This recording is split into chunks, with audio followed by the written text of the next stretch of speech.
Hello and welcome to the Alpha Edge Podcast, the show for men over 50 who refuse to fade out, slow down, play small, or settle for average. I'm your host, Kevin English. I'm a healthy aging expert, coach, and founder of the Alpha Edge, and I am here to help you get and stay strong in every dimension of your life, physically, mentally, emotionally, morally, and spiritually.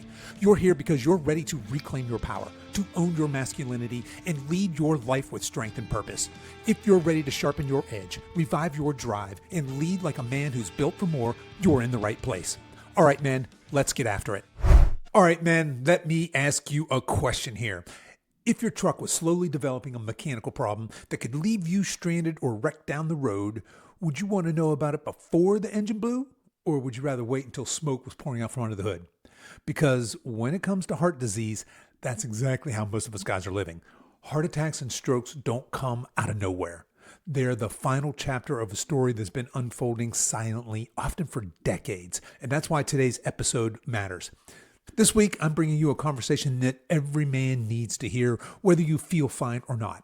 So my guest today is Dr. John Osborne. He is a board-certified cardiologist. He's a preventative heart health specialist, and he's one of the sharpest minds in cardiovascular medicine today. He's trained at Harvard, he's published extensively, and he spent decades focusing on one mission: finding heart disease early before it kills men who never saw it coming. In this conversation, we're going to dig into why normal cholesterol numbers can give men a false sense of security, what plaque really is and why it starts building years before symptoms show up, why stress tests and reactive medicine are outdated for men who want longevity, and how modern imaging and AI are changing the game for preventative heart health. Now, some of you guys might recognize this conversation from my other podcast, the Over 50 Health and Wellness Show, and if you've already heard it, good, because this is the kind of information that deserves a second listen, but maybe through a different lens. And guys, this episode is not about fear. It's not about fear mongering. It's about ownership. Strong men don't wait for warning lights. They get informed, they take responsibility, and they play the long game. So if you care about being strong and capable and alive for decades ahead, you need to listen to this podcast. All right, without further ado, let's meet Dr. John Osborne. So I was fourth, fifth grade. My dad was a pilot in the Air Force, retired Air Force, by the way. And so my first plan A for my life was to be a fighter pilot. So fourth, fifth grade, I found out how to wear glasses. I knew that was not going to be a successful pathway. So then my mom was a nurse. So then I said, I think I'll go the medicine route. And so started really young. And that really was the path ever since then. Is that right? I went to medical school and I was so intent on going to medical school. That's where I wanted to go, right? Undergrad, all that stuff you got to go through was just kind of a barrier. So I found a program, this is a number of years ago now, back in the 80s, where you could apply to Penn State, where I grew up, and go to Penn State for a year.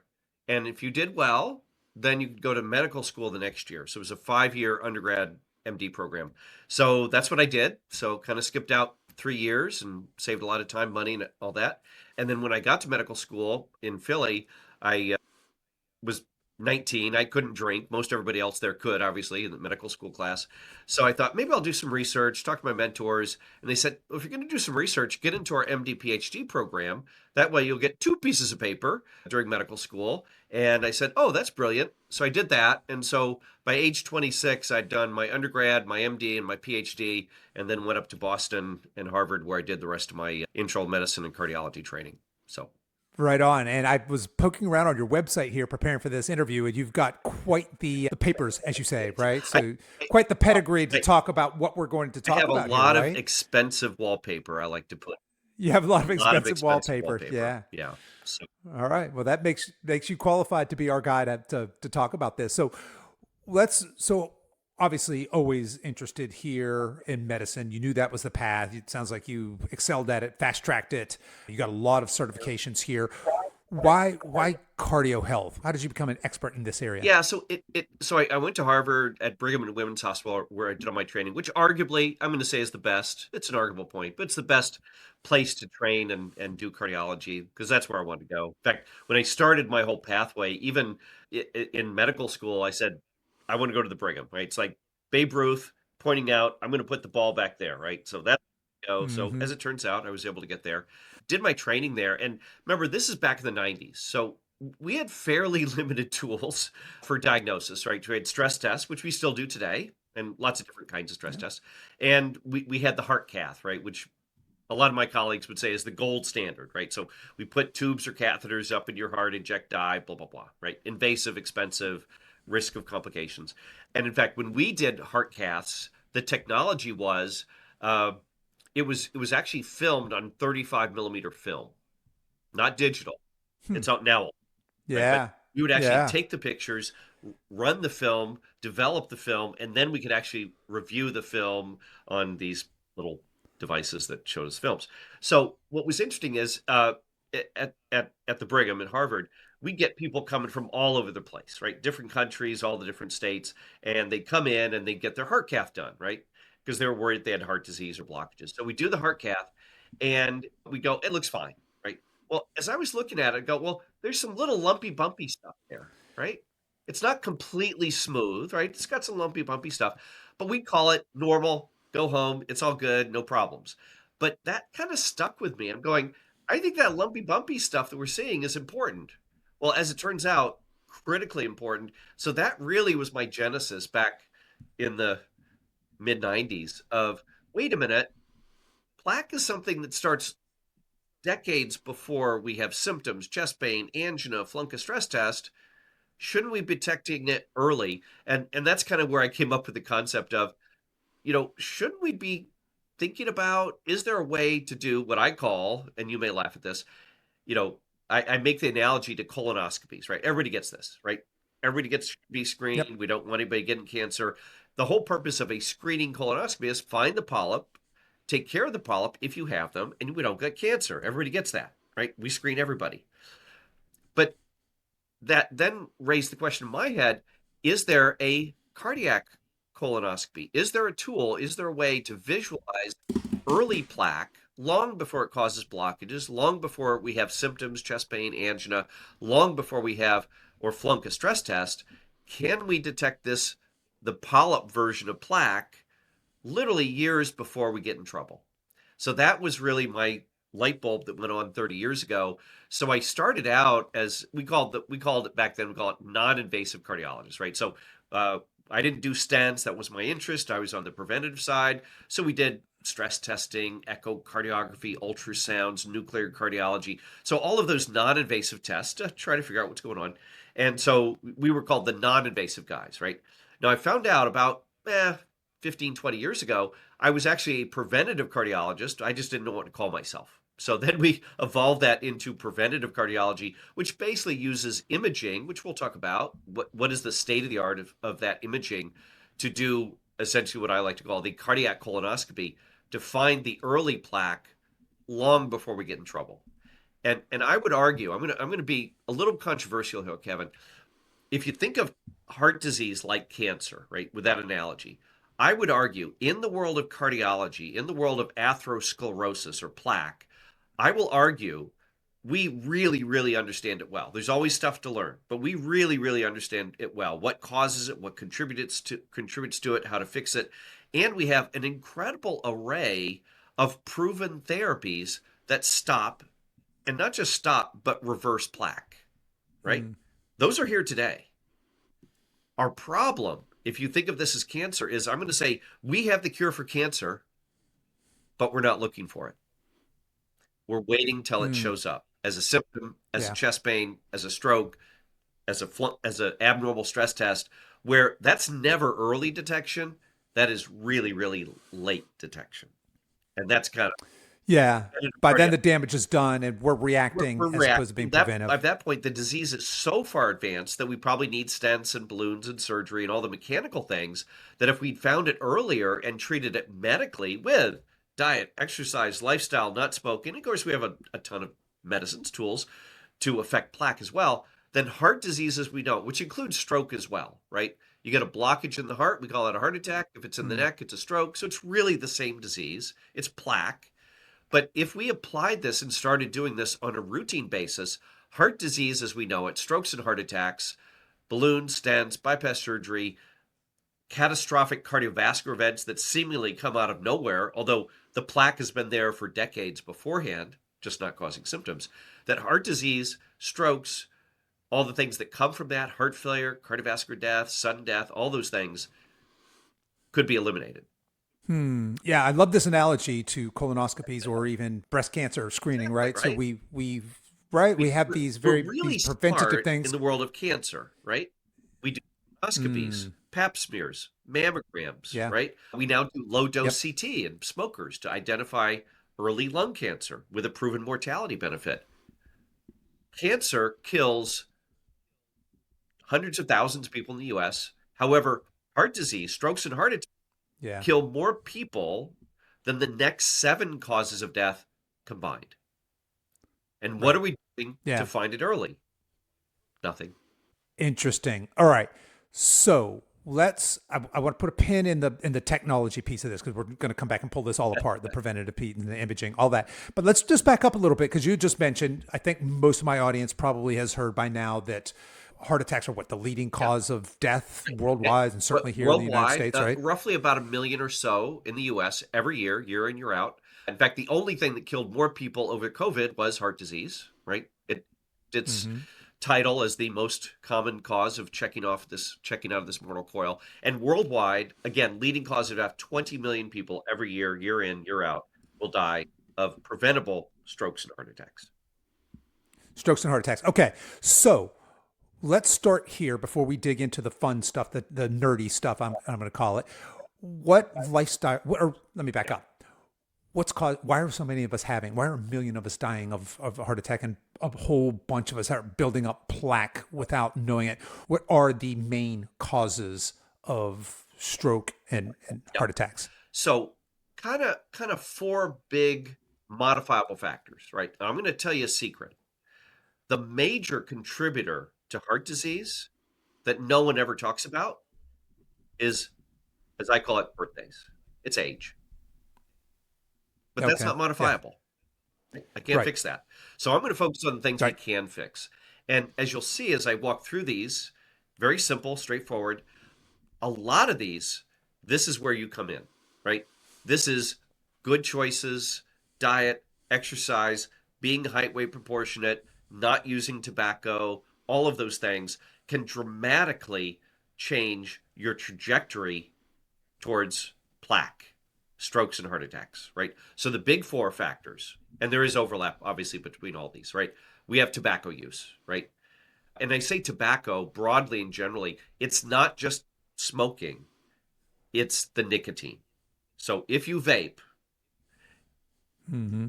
yeah, it that there Yeah. is no safe form of nicotine, right? So Right. as I like to say, I don't care whether you smoke it, chew it, snort it, inject it, rub it on your skin, use it as a colonic, you're getting nicotine in your body. It literally turns your vessels from Teflon into Velcro. One does not want sticky vessels, and that's a beautiful way to accelerate or cause the deposition of plaque in your blood vessels. Okay.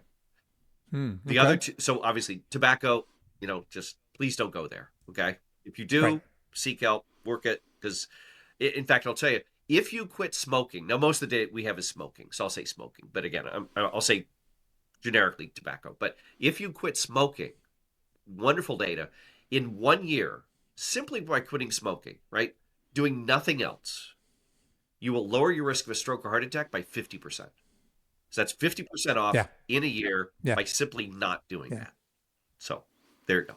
Now, hopefully, I expect many in your I've got to go out on a limb here and say most of my folks listening here, tuning in, are probably not don't. smokers. But there you go. I mean, another way to say that though is smoking will increase your chances of dying of a heart attack by 50%. Is that Yeah, fair? absolutely. So it's a major risk Yeah. factor, right?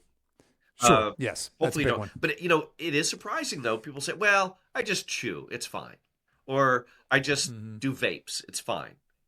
No, no. Yeah. It Yeah. literally the lining Not of the fine. vessel, the endothelium as we call it, literally has nicotine receptors. When those receptors get stimulated, it starts a whole genetic cascade that turns your vessels from Teflon, or as my partner says, a slip and slide, into Velcro. We do not want sticky vessels. Not a That's good one way. situation. Smoking, Okay. we beat that horse. The other big things, and this is particularly where diet, exercise, lifestyle is dramatically effective: high blood pressure and diabetes, Mm-hmm. both of which ultimately cause you to have sticky vessels, right? As far as high blood pressure, strikingly, let me give you a few striking statistics that I think are your audience can determine. High blood pressure affects half of U.S. adults. So and I'm talking anybody over Wow. 18 has high blood pressure. Okay. Hmm. Many do not know it. It is the silent killer. So your blood pressure could be high. You feel fine. You have to measure it. It is terribly underdiagnosed. Even those that are diagnosed, it is not well treated.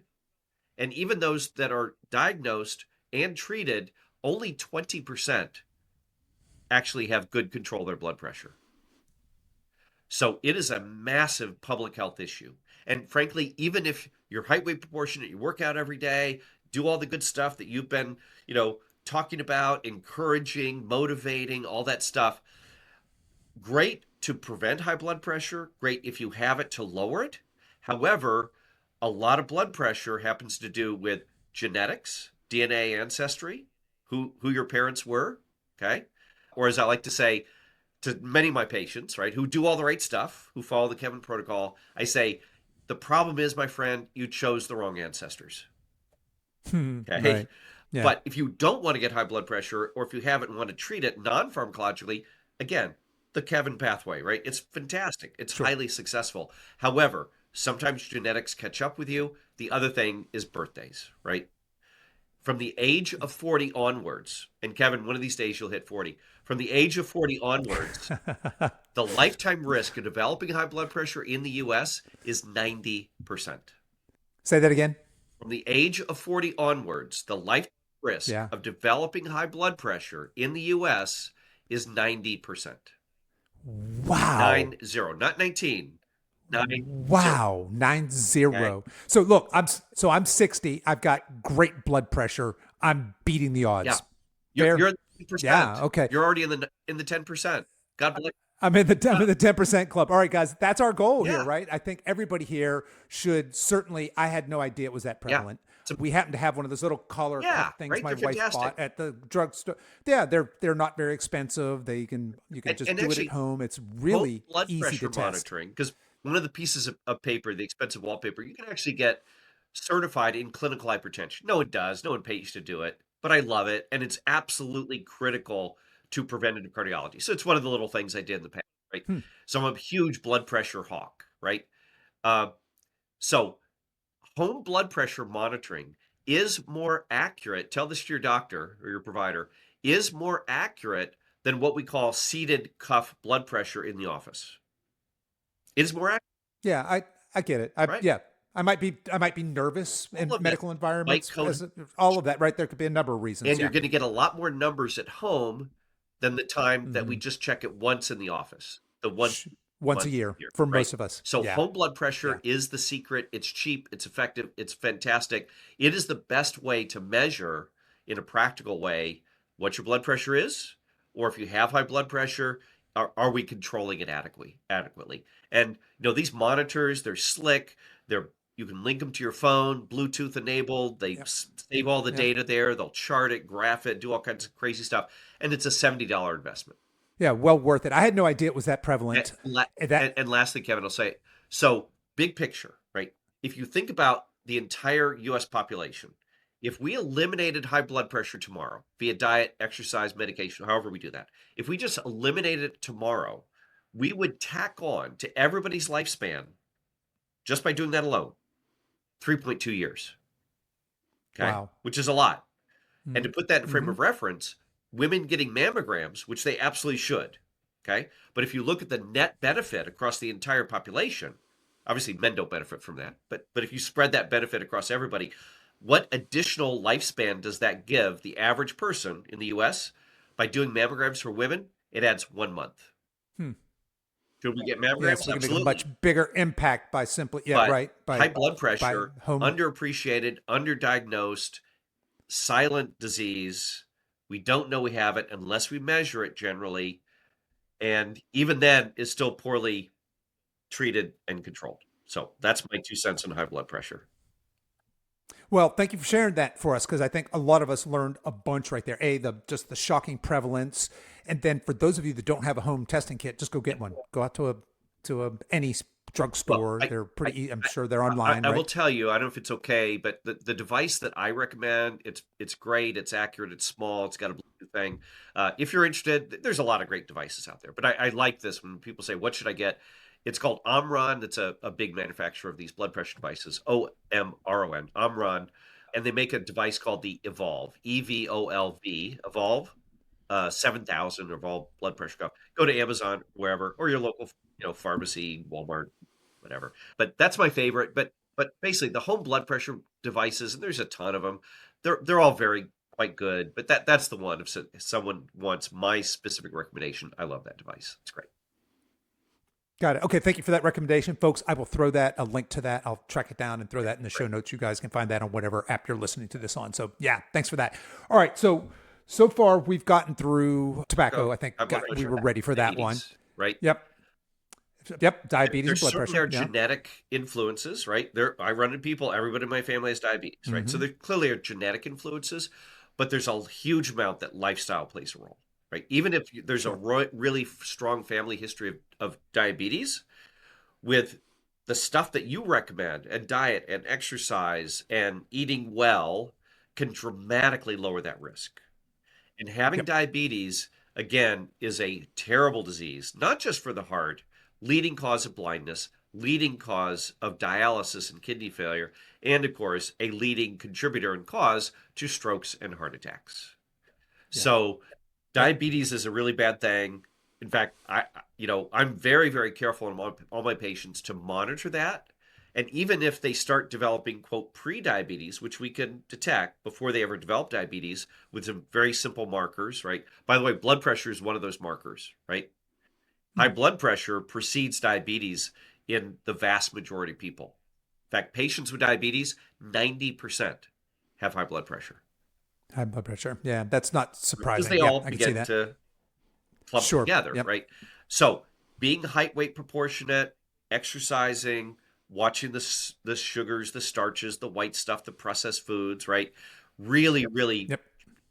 very, very beneficial to change that trajectory over the course of our life to prevent diabetes. And along the way, all those things, particularly sodium on the blood pressure side or salt, will really help to lower your risk of developing that or maybe prevent it. Or even if you have it, will make it much easier and better to control. So Gotcha. diabetes, big. Well, hey, yeah. Okay. Thank you. I want to, because you mentioned salt in context of blood pressure. And now that I've got an expert here, I'd love to ask this question because it seems to me like high blood pressure and say the DASH diet or low sodium type Yep. diets are often prescribed.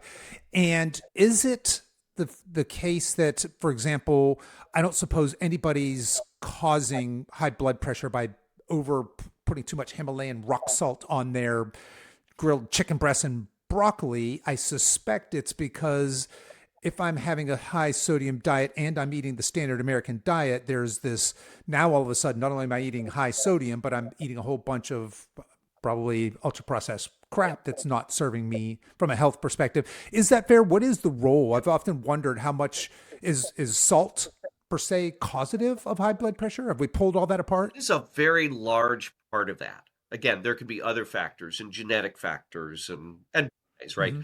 But as far as things we can fix, salt plays a very big role. And there's two levels. First of all, 85% of the sodium, the salt, sodium chloride, in our diet is literally already baked in, put into the foods we're eating, particularly if they're So you mean the baked. processed foods, But right? that Yeah. includes Yeah. baked goods. Baked goods are pretty high in Mm-hmm. salt. Even diet soda, by Yep. the way, is fairly high, believe it or not, in salt. Hmm. Okay. Uh, cheese, I love cheese, but cheese tends to be high in salt. But 85% of the food we eat, or the sodium that we get in general, unless you're careful, read labels, etc., 85% is literally are in the food there. 11% is what we add. Got Okay. it. And interestingly, Yeah. meat, right? And this doesn't matter. Poultry, pork, red meat, whatever. All of that is low in sodium. It's what we do Yep. to the meat It's the Yeah. processing that we're adding a huge amount of sodium to it. Makes it very yummy, but Yeah. particularly, So you take that turkey and you turn it into sliced deli turkey. Now all of a oh yeah, sudden I've done yeah. some, So yeah, I've done some crazy one things from sodium sub perspective. Yeah. sandwich, right? So we should be Sure. shooting in general, this is for everybody, below, here's a number, 2,300 milligrams of sodium a day, right? So if you read labels, it'll say, here's your sodium milligrams, whatever, serving. Yeah. So we should shoot for everybody, if you have high blood pressure or want to prevent it, should be below 2,300 milligrams, okay? One sub sandwich has 3,000 milligrams of sodium. Yeah. So there you go. So Yeah. read labels, Yeah. lots of sneaky salt out Yep. there. I will tell you, here's a great solution, okay, at home. We've done studies where we replace table salt, which is sodium chloride, with a mixture of what we call low salt. So it's about 75% or so sodium chloride, table salt, your Himalayan salt, basically.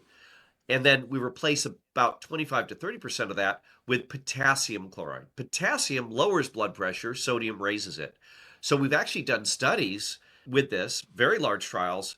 These are actually out of China, right, where they consume a large amount of sodium, right? And if Mm-hmm. we simply replaced the sodium in their homes with low salt, which is potassium chloride and sodium chloride, it both lowered the risk, lowered blood pressure, and translated to a lower risk of stroke and all-cause mortality. And this is a trial Mm. about 50,000 people done in China. One village randomized to that approach, the other village not, and then followed out over several years. So even simple stuff like that, the low salt stuff, which you can buy on Amazon Yeah. or at your grocery store, can be a really effective, helpful tool to help mitigate that blood pressure. The other thing is, so there's sodium, but the more carbs we eat, the more simple carbs, right? The sugars, the Yep. simple starches, the processed foods, causes us to make more insulin. Insulin causes us to pull in more sodium. So whatever sodium you're taking in, as your insulin levels rise, and I'm sure you have explored this thoroughly, as your insulin levels rise, your body literally pulls in more sodium. It doesn't pee it out in the urine, it pulls more in sodium. So now you're basically, that's how you get high blood pressure. So Mm-hmm. sodium, which is the ultimate cause of it, but also a high carb, high simple sugar, high simple starch approach without fiber, without, good protein, good fat, also is another factor that contributes to sodium or salt retention and ultimately translates to the high blood pressure too. Yeah, and unfortunately, that's the standard American diet that you're It describing there. is. That the just those the that the simple carbs and high Yeah. sodium All ultra yummy, processed foods. right? All That's it. yummy, All readily yummy. Yeah. accessible, right? Which is Yes. why I moved Yeah. from Boston, where we're reasonably healthy in Boston, to Texas 28 years ago, because here I'm in the land of, and I'm sorry, my Texas compatriots, but I moved from Boston, which is we do reasonably well there, smoking, diet, exercise, sodium, and all that, to Texas, where we have smoking, barbecue, and no sidewalks. But Yeah. they needed me in Texas, Yeah. so Oh, that's why. right. They needed you down there to help Exactly. evangelize. Yep. Right. All right. Well, Dr. Osborne, The, I think we got it. Tobacco, blood pressure, yep. diabetes, certainly a very nuanced conversation there as The well. thing. Moving on. Okay. And I'm going to tell you, the fourth thing is very special. Asymptomatic, I feel fine, right? The fourth critical factor, modifiable factor, and there's lots of others, but these are the big ones, right? Is Mhm. cholesterol. Okay. Right on. That's where I wanted to go next anyway. So yeah, hit Yeah, us. exactly. Let's talk about cholesterol. Yeah, because Cholesterol, right? can't talk about heart disease without talking about No, cholesterol. Yep. because cholesterol is a little different than the other factors because cholesterol literally is the stuff that gets into our blood vessels that causes the plaque. It literally is at the scene of the crime every time. There is no such thing as plaque in the absence of cholesterol. Okay? However, Yep. cholesterol gets pretty complicated. We'll walk through this. We'll make it simple. And here's the thing though. And here's the cholesterol paradox. I just said it is the stuff that ends up in the blood vessels, whether it's in the neck causing stroke, in the heart causing heart attacks, in the legs causing what we call peripheral arterial disease. Every single one of those plaques is a hunk of cholesterol sticking into the wall of the vessel, right? Yep. However, I can show you people, here's the cholesterol paradox, who have high cholesterol, high LDL cholesterol, and who have no plaque. So Okay. it is necessary, Interesting. it is essential, it is mandatory. However, it may not be sufficient. Okay. Got it.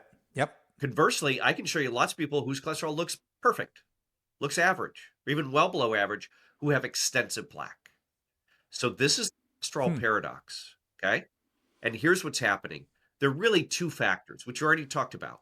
Cholesterol is the stuff that ends up in the blood vessel. Okay. But it's going to interact with factors that give you sticky vessels, inflammation, contributed to by tobacco, high blood pressure, diabetes, prediabetes, right? Those Yep. factors will give you sticky vessels, right? So you want your vessels to be Teflon, not Velcro. If you smoke, if you have high blood pressure, not controlled, diabetes, prediabetes, not taken care of, those vessels will migrate from Teflon as they should be, where nothing sticks, a slip and slide, they will migrate into Velcro and things stick. That's how you can have average cholesterol levels, right? Because remember, the cholesterol we measure simply measures how much cholesterol is floating through our blood vessels. Tells me nothing about is it sticking. So that's how you can have average, even below average cholesterol, but in the setting of sticky vessels, you can form plaque all day long. And then the reverse of that, I can show you people with high LDL cholesterol, right? That's really high. Like you need a drug right now, last week, right? High LDL cholesterol, when we actually look at the blood vessels, they don't have plaque because their vessels, because of diet, exercise, good choices, choosing the right ancestors, all those factors, right? Yeah. Doing Yeah. all the things Kevin would tell you to do, their vessels are so much more like Teflon that even though the cholesterol is high, it bounces off. It doesn't stick. So that So is that maybe, would that explain, like, for example, carnivores seems to be a thing now, right? There are people that that are very fit, very strong, very athletic in our age demographic that only eat meat. And that seems right. crazy. Is that what's maybe happening there? That's the I'm guessing their cholesterol is probably through the that roof, wouldn't it and be? there's a lot of genetic differences between these individuals, right? Sure. Some people do Fair. Yep. carnivore, cholesterol's fine. Some people do carnivore, particularly if it's pre-existing high, and it can rocket it through the roof. Now, the theory, the concept, and there's a lot of research going on. I'm going to say it's not completely settled at all. Okay, it's an area Sure. of great That's fair. research. I'm very, very fascinated by it as well. But the hypothesis is that we can consume a high-fat diet, particularly saturated fat. That's what drives the cholesterol. By the way, here's another interesting factor. Cholesterol in your diet, has nothing to do with the cholesterol that we measure in your blood. The Huh. cholesterol in your blood is made by you, it's made by your liver. Okay? Dietary cholesterol, Yep. and I'm quoting the guidelines, is, quote, not a nutrient of concern. Really? Yes. Yes. Now, saturated fat in some people can drive the LDL, the bad cholesterol, up. But dietary cholesterol has essentially no impact upon the cholesterol that we measure in your blood. The cholesterol we're measuring in your blood, 85% of that is made by you, is made in your liver, largely as a function of who your mom and dad were. Okay. So really the determining factor on what I eat and my cholesterol is less than I thought it was. It has more to do with, again, my genes, I It's a lot more suppose, genetic, genetic. right? It's a lot more And genetic. in Okay. fact, if you look at studies, we've done all these over the last several decades, that if you look at diet and exercise, right, doing all the right stuff, we can lower your cholesterol in the range of 5 to 10%. Fairly small, fairly modest. Now, Yep. if you have Yep. plaque and we need to stop and reverse it, we're going to need over a 50% reduction. Now, I will take 5 and 10% all day long. And Sure. when you see a Yep. cardiologist or someone and they're talking about cholesterol and they say, start with diet and exercise, let me tell you the secret. The secret of diet exercise in the setting of high cholesterol is so that you don't develop high blood pressure, you don't develop diabetes, you don't develop sticky vessels. Makes Frankly, sense. Okay. we Gotcha. know It's that we keep coming back it's to these sticky barely going to move the vessels, needle on the right? cholesterol, but it's great to help Gotcha. prevent sticky vessels, right? Got it. Got it. Yep. This is start. Sorry, I'm so dense here, No, but no, no, no, yes, no. I now mean, I there's do. a This huge is amount all of coming full circle here. I see what you're there's a saying huge amount here. of It's mythology about there cholesterol out there. is right. By the There way, is. Yeah. And look, there's another yeah. piece of paper on the wall. Uh, I've been a 20-year member of the National Lipid Association. Yes, there's a small group of us. This is what we love. We're lipid nerds. Got board Lipid certified nerds. in Yeah. lipidology, was served on the board for 8 years, all that stuff. So I love lipids, right? And there's a lot of just confusion, misunderstanding, and all that out there. More than we frankly have time to talk about today, just on that topic alone. But I think we got people well up to speed about the reality of cholesterol. So the paradox of cholesterol is every time, if there's a plaque, cholesterol is there. It is the ultimate culprit. Okay. In fact, Right. if you do not smoke, don't have diabetes, exercise, do all the right stuff, high blood pressure, don't have high blood pressure, right? If you have plaque, and you certainly absolutely may, this is my real estate analogy, right? It's cholesterol, cholesterol, cholesterol. Anybody that has plaque in the absence of those factors, it is a cholesterol issue. Even if your cholesterol appears normal, for you, it's too high. Somebody else could have much higher Mm. cholesterol and have no plaque. But if you have plaque in the absence of those big three modifiable factors we talked about, you have a cholesterol issue. And when you get into that, there's LDL, there's ApoB, there's LP little a, there's lots of other species. I won't bore anybody or get too deep in the woods about that. But I will say the main take home is if you have plaque in the absence of all those other modifiable factors we talked about, and you're doing all the right lifestyle stuff, you have a cholesterol issue.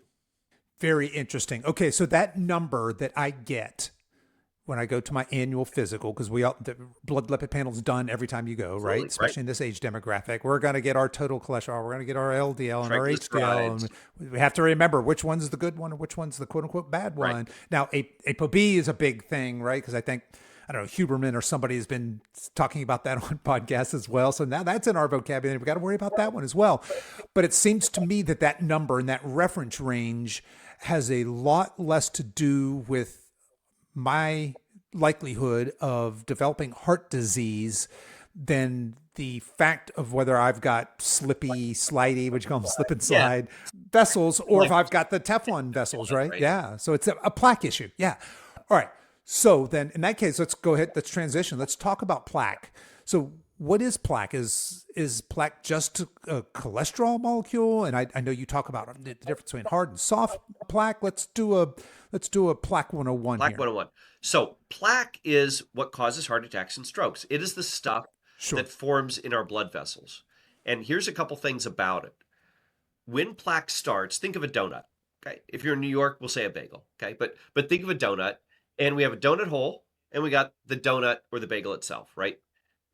Plaque always begins and starts in the wall of the vessel, in the donut itself.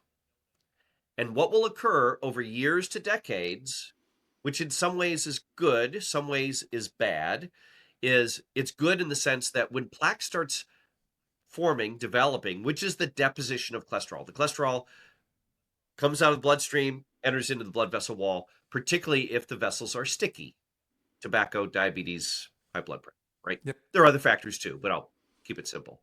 It'll start in the wall of the vessel, and what will happen is the donut will literally go outwards. So there is no impact upon the channel, the lumen, that's where the blood flows.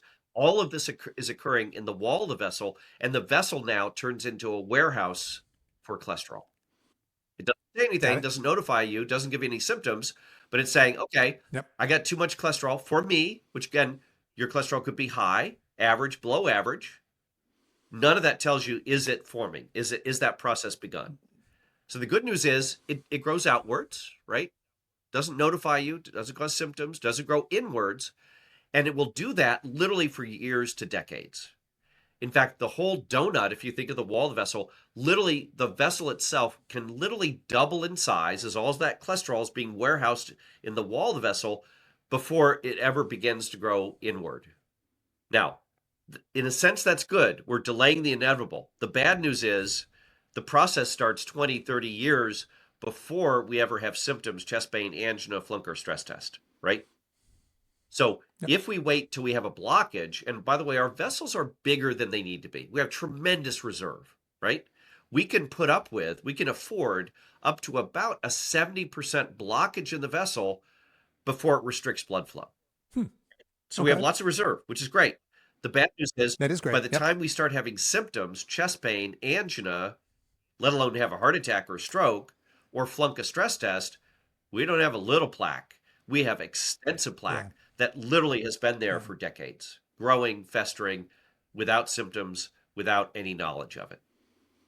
So getting back to that issue I said, I like to say, if you think about the knowledge of the disease of plaque, the tools we have to treat plaque, and proven tools, not just do they lower cholesterol or lower blood pressure, but yeah, these things have been shown to ultimately reduce what we want to, which is balloon stents, bypass surgery, heart attack, strokes, cardiovascular death, those things, right? So we have an incredible array of tools, multiple dimensions of tools, multimodality of tools that stop and arrest plaque.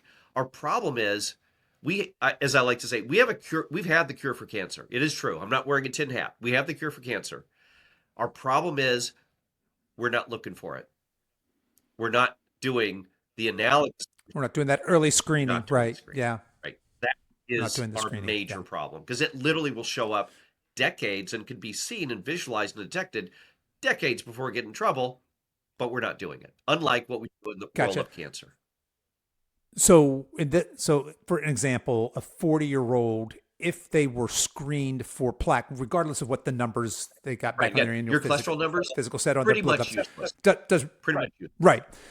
But we could do a screening and we could tell whether they are at risk for a heart attack at 50 or 60 We can detect. by what we're seeing there. And you're saying we have the tools then to not just arrest, but to reverse Absolutely. that plaque at that point? So We do. I'm going to Okay. say, Yeah. I'm just We're just not catching say, it. we have the cure for Yeah. heart disease. We're just Right. not finding it early. We wait until the machine breaks. No preventive maintenance, no changing the oil, right?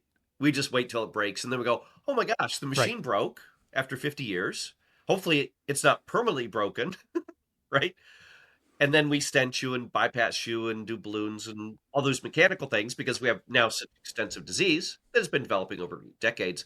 And then we apply all the tools and drugs.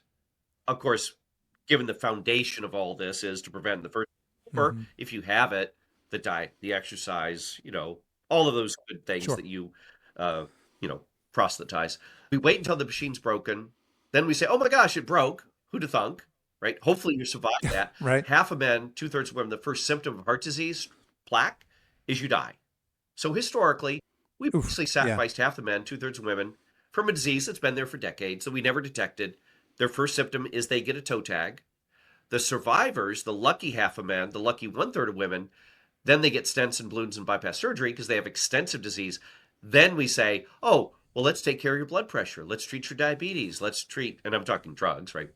Treat your diabetes, your blood pressure, your cholesterol, which is great, but we should have done that a few decades earlier after we detected that, yes, you have polyps, to use that analogy.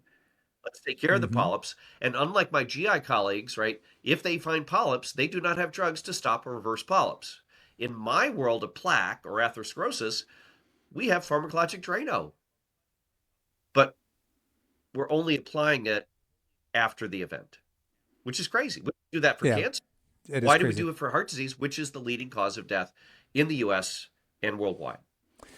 All right, so let's talk about why. I'm assuming that we have technology that can screen. I figured yes, we do. we were going there. Yep. Yeah, that technology exists. However, when I turn, I guess probably when I turned 50, my doctor said, "Hey, happy birthday! Here's your colonoscopy prescription. Right. Go get this done." Yeah, great, right? But he did not hand me anything like, "Hey, let's go get those arteries. Let's go get that plaque checked, Kevin." It just doesn't happen. Why do you think that is? Several things. One, sort of medicine is very, very conservative. It changes very slowly. Okay. As an example, aspirin, right? Prevent heart attacks to save lives, right? We did those studies in the early 80s before aspirin was broadly recommended and used, right? With a drug that has no barriers, over the counter, safe, well tolerated, highly effective. with a drug that has no barriers to access, it took 17 years. Hmm.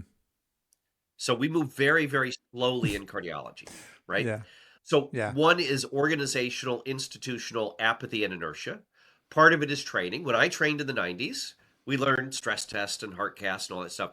And I'm going to tell you, I'm going to stick my neck way out, right? I'm willing to suffer the slings and arrows of outrageous fortune and the criticism of my colleagues.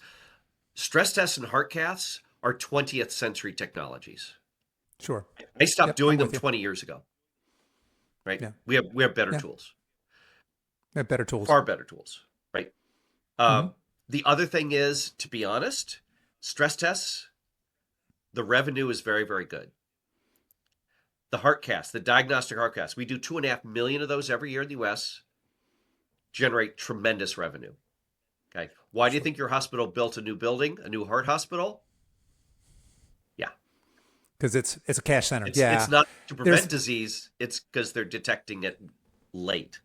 $20 for Mm-hmm. heart cath, 50 to 70 for stents, 150, 200 for bypass surgery. So if you're not an MD, but a CFO, what industry do you want to invest in? Prevention.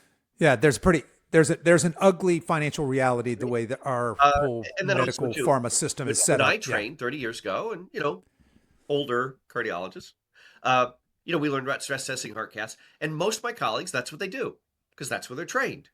When I came out of my Sure. training, cardiac CT, which we'll talk about, which is the magic tool, wasn't even a thought. It wasn't even a glimmer in somebody's eye, right? Only roughly about 2000, 2001, did we begin to use very early crude machines that began to show us plaque before you ever had symptoms, before you had a heart attack. Those machines, like your iPhone, have evolved from the rotary phone to the touch phone to the iPhone 1 to the iPhone 17, as you can imagine, over the last 25 years. So, but to do that, I had to self train, right? There was no training. There was no, no one taught me because it didn't exist in the 90s. So I had to self train. So for me, if I can do something better that gives me better outcomes for my patients, it's done. I'm going to do it, right? But a lot of my colleagues, admittedly, they go, well, this is what I learned. They taught me how to screw the nut on the bolt. I'll do that for 20 or 30 years, and then I'll retire. If there's new stuff that comes out or technology, well, I don't know. That's good. Maybe the youngsters will pick that up. But this is what I do, right? So it's Right. It's been all working for those, me. Yeah. and frankly, the money certainly hasn't been a factor that broke through that glass ceiling either. Right. Then heart Yeah. disease Okay. is really pretty cheap in the big picture. To treat heart disease, that's where the money is. Okay. The That's Willie where the Sutton money is. rule. Yeah. Why do you rob the bank, Willie Sutton? Because that's where the money is. That's where the money is. Yeah, that's right. You're saying treat heart disease, but I mean we're not really. We're managing it, right? And When, it's when it's like you said. when it's in the if you think of oncology, our current tools, stress test heart caths, can really only detect disease when it's stage 4. If you would think about the sort of Yeah, widely yeah. metastatic, advanced, whatever. It's not picking up Impossible to that detect plaque buildup. Yeah. plaque, cancer of the coronaries, I like to say, in stage 3, 2, or 1, unless you use imaging technology that I've been using for 25 years. Okay. So this technology exists. If I'm interested right now, hey, I'm curious Yeah. about my plaque. What would I do? Can I go to my local, obviously not my med but Well, are there you can ask, places around? but I'll tell you. So for your audience, right, the magic tool for early detection that detects all of this literally years before we get in trouble can say, oh, okay, I got some, again, your cardiac colonoscopy, as we talked, Mm-hmm. colonoscopy, cardiac colonoscopy. And by the way, colonoscopies, the goal is to prevent colon cancer, right? But it's invasive, expensive, day or life, general anesthesia, 0.1% chance they perforate your colon, which is great, and we should do it, right? In fact, we went from 50, now it's 45, it'll probably be 40 for everybody to get screening for colonoscopy. Colon cancer kills 2 to 3% of Americans. Cardiovascular disease, strokes, and heart attacks kills about 40% of us. And what do we Mm-hmm. do to find it early?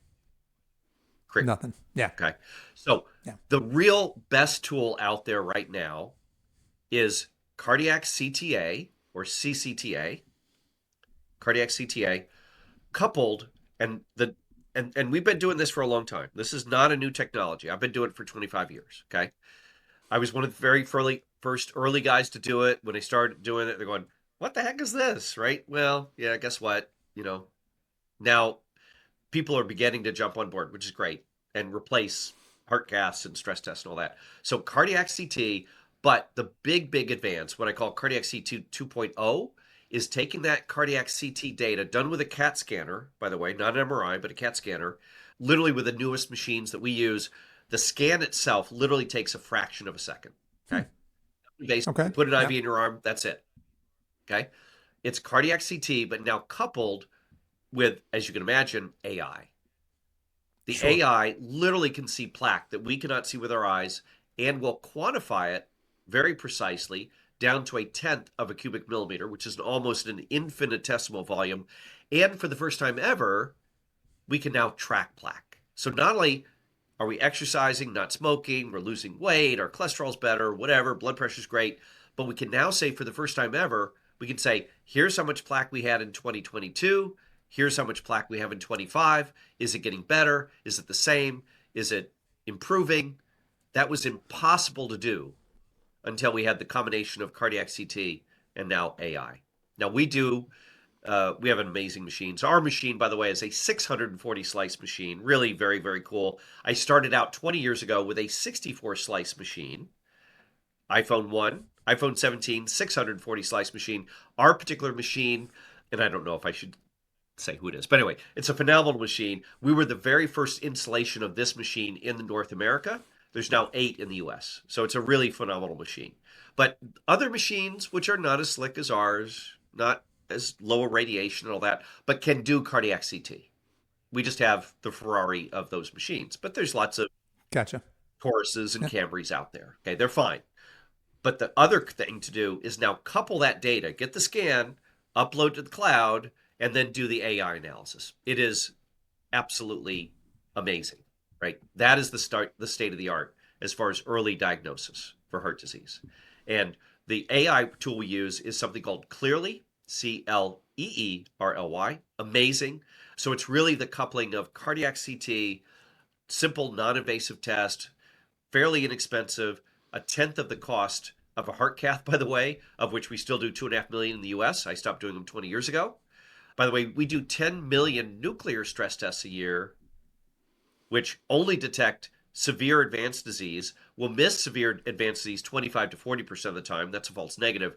And then we'll be inaccurate and call it present when it's not, which then would buy you your heart cath for another $20,000. We'd go through that process over weeks to months. And then, you're freaking out, doing stents, bypass surgery, I'm going to keel over dead. They go through the process because the stress tests look funky. You then get a cath and it's fine. So we don't do that anymore. So You don't do that if you anymore. refer Yeah. to the cardiologist, I'll make it very simple. If you get referred to a cardiologist and they say, oh, let's start with an EKG, a stress test, whatever, I'm going to be very honest, run. That's 20th century technology. Hmm. It's so bad. It's so terrible, which is why, although we have made major advances in cardiovascular death from the 60s, which is peak cardiovascular death, year after year after year, the total numbers of cardiovascular deaths fell over that period of time till 2011. The bad news in 2011, we're getting grayer, which we will, and unfortunately fluffier, right? Since 2011, Hmm. the instance of heart disease deaths actually reversed and started going back up. Started going back up. And we're Yeah. still doing 10 million nuclear stress tests a year. Had done nothing to lower that. In fact, the numbers went up starting 15 years ago.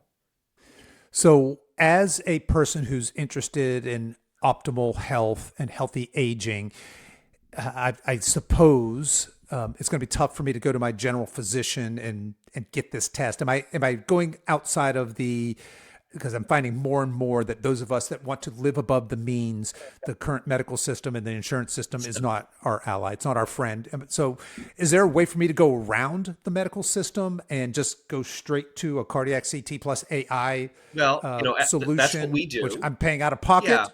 Gotcha. that's what we do. Okay. Now, I will tell you, cardiac CT has been around a long time. The AI is the Hmm. latest wrinkle, which is Yep. amazing. But I will tell you, Hmm. in as far as the American Heart Association, American College of Cardiology, as of October of 21, okay, now I started doing it 25 years ago, but as of October 21, this tells you how slow we are in early adoption of new technology. If you have symptoms of chest pain, of angina, chest pain, or we think you have heart disease, or maybe shortness of breath, we call that an angina equivalent, right? Now I can't mow the lawn. I could Hmm. do it 3 months ago, whatever. But symptoms that might suggest that you have heart disease, cardiac CT, not necessarily with AI, but cardiac CT is what we call a class 1A indication. What that means in real speak is it is the standard of care, right? Anything Okay. other than that, like stress testing, is now no longer standard of care. Has it bent the needle Hmm. much as far as what we do practically in the world of cardiology? We still do 10 million nuclear stress tests a year and 2.5 million heart caths, alas, Yeah. right? But I will tell you, Yeah. so it is changing, it is out there. But I think part of this is that uh, your listeners can know what to ask, right? There's the unknown unknowns, right? So if one is worried about heart disease because of symptoms, chest pain, shortness of breath, or just your cholesterol's high, your family history, or whatever, diabetes or blood pressure, the state of the art these days is cardiac CT with AI. Anything other than that is frankly a waste of time and money and terribly inaccurate. Got it. Now, There's I don't want we to wait until I actually have real chest exactly pain though, because by right, then, yeah, right. right. So what I might want to do is go, hey doc, oh gosh, I've been feeling this tightness in my chest here lately. I don't know what's going on. is I mean, would that at least get me that Oh yeah, referral absolutely. and I Well, stay it inside the should. It system? depends upon who Okay. you see. If you're having those Correct. symptoms, you Yeah, it's don't a highly see your variable. local Yeah. cardiologist and say, "Well, let's start with a stress test." I'm going to be honest. And Please, as a consumer, please. can I just say no, I don't want Absolutely, you that? can. Because I see it. Right There on. will be people Okay. in your community, right, who are Mm-hmm. using cardiac CT. Now, they should be using AI with it. If you want Yep. more details, obviously, this is what we do. I'm a preventative cardiologist. I've been doing this for 30 years. The nice thing is, everybody else, the rest of the herd, is now finally catching up with me, which is good. We still have lots of Mm-hmm. opportunities there, but they're catching up with me. If you want more information about the tools we use, the state of the art, cardiac CT, AI, pictures, all that kind of crap, go to our website, clearcardio.com. That's just CLEAR, cardio, CARDIO, clearcardio.com. We also are on YouTube. We have a channel, Power Prevention, clearcardio.com. Just go YouTube, Clear Cardio. You'll see all our videos and stuff. So I think those are great instructional videos. Now, I'm not soliciting anybody. I'm not going to sell anything. But I'm telling you, if you want some more information about what is really the state of the art of both detection. We talked a little bit about prevention, but we have an incredible array of tools there. Uh, there's some resources that you can check and get educated, or as we say in Texas, edumacated about how do we detect heart disease before we get in trouble.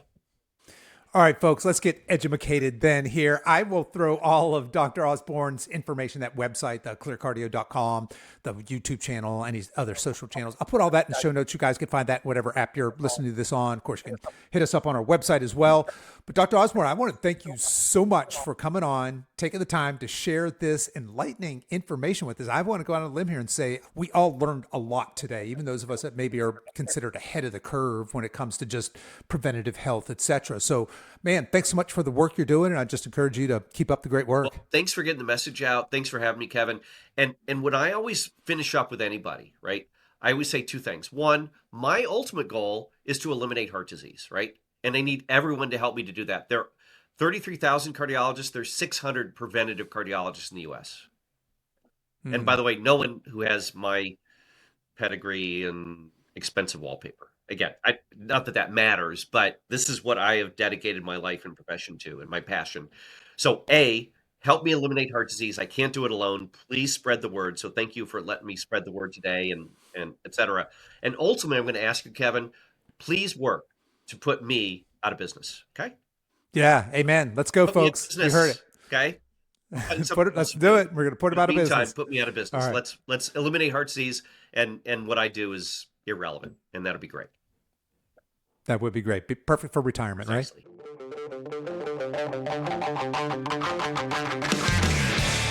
Okay, men, that's our show for this week. Don't forget to download our free guide titled How to Raise Your Testosterone Naturally.